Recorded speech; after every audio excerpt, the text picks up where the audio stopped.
चुनाव से पहले नई सियासी हलचल शुरू हो गई।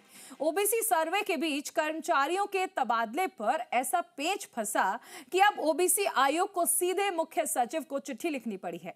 आयोग ने साफ कहा है कि सर्वे में लगे कर्मचारियों को फिलहाल रिलीव मत कीजिए, क्योंकि अगर कर्मचारी बदले तो सर्वे बिगड़ेगा, सर्वे बिगड़ा तो रिपोर्ट लेट होगी और रिपोर्ट लेट हुई तो चुनाव भी खिसक सकते हैं।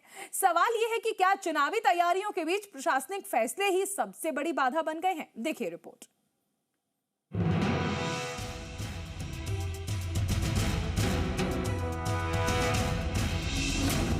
गांव शहरों की सरकार, सियासत जोरदार। क्या ओबीसी सर्वे की आड़ में फिर टलेंगे चुनाव? सर्वे वर्सेस तबादला, कौन बन रहा बाधा? प्रशासनिक खींचतान के बीच मिलेगा नया रास्ता। राजस्थान में पंचायत और नगर निकाय चुनावों की उल्टी गिनती शुरू हो चुकी है, लेकिन उससे पहले ओबीसी सर्वे को लेकर नई जंग छिड़ गई है। एक तरफ सरकार का तबादला अभियान जारी है, तो दूसरी तरफ ओबीसी आयोग की चिंता।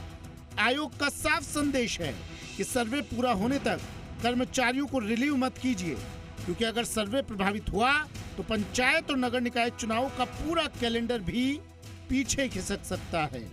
दरअसल सुप्रीम कोर्ट के निर्देशों के बाद राजस्थान में ओबीसी राजनीतिक प्रतिनिधित्व तय करने के लिए घर घर सर्वे करवाया जा रहा है। 10 जुलाई से 23 जुलाई तक चलने वाले इस अभियान में हजारों अधिकारी और कर्मचारी लगाए गए हैं, लेकिन इसी दौरान प्रदेश में तबादलों पर लगी रोक भी हट चुकी है और बड़ी संख्या में कर्मचारियों के ट्रांसफर हो रहे हैं। यही वजह है कि ओबीसी आयोग ने मुख्य सचिव को चिट्ठी लिखकर कहा है कि जिन कर्मचारियों की ड्यूटी सर्वे में लगी है उन्हें तब तक रिलीव नहीं किया जाए जब तक सर्वे पूरा नहीं हो जाता। आयोग की दलील साफ है कि अगर बीच सर्वे में कर्मचारी बदल गए तो आंकड़ों की गुणवत्ता भी प्रभावित होगी और रिपोर्ट समय पर तैयार नहीं हो पाएगी, जिसका सीधा असर पंचायत और नगर निकाय चुनाव पर पड़ेगा। याद रहे, हाईकोर्ट पहले ही चुनाव प्रक्रिया को लेकर समय सीमा तय कर चुका है, जबकि राज्य निर्वाचन आयोग भी साफ कह चुका है कि आरक्षण की अंतिम रिपोर्ट मिलने के बाद ही आगे की प्रक्रिया शुरू होगी। लेकिन अब इस मुद्दे पर सियासत भी तेज हो गई है।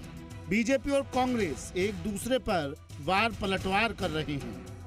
देखिए, ओबीसी आयोग अपना काम कर रहा है। भारतीय जनता पार्टी पूरी तरह तैयार है।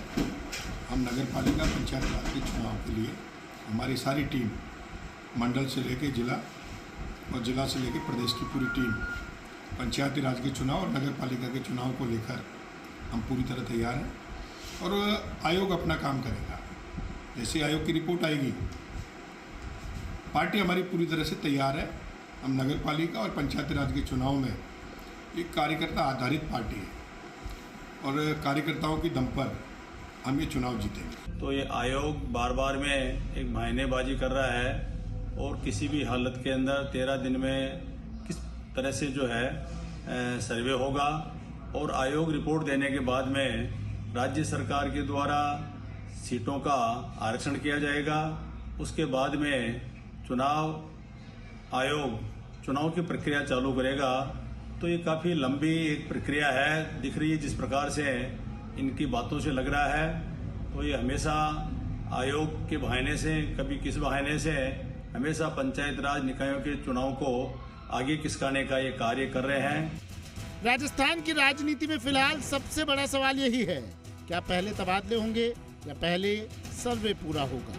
क्योंकि सर्वे की रिपोर्ट सिर्फ आंकड़े तय नहीं करेगी, बल्कि यही रिपोर्ट तय करेगी कि पंचायत और नगर निकाय चुनाव कब होंगे, ओबीसी आरक्षण का अंतिम स्वरूप क्या होगा और चुनावी रण में कौन पहले उतरेगा। फिलहाल पूरे प्रदेश की निगाहें 23 जुलाई पर टिकी हैं, क्योंकि वहीं से तय होगी राजस्थान की अगली चुनावी चाल। आशीष चौहान, जी मीडिया, जयपुर।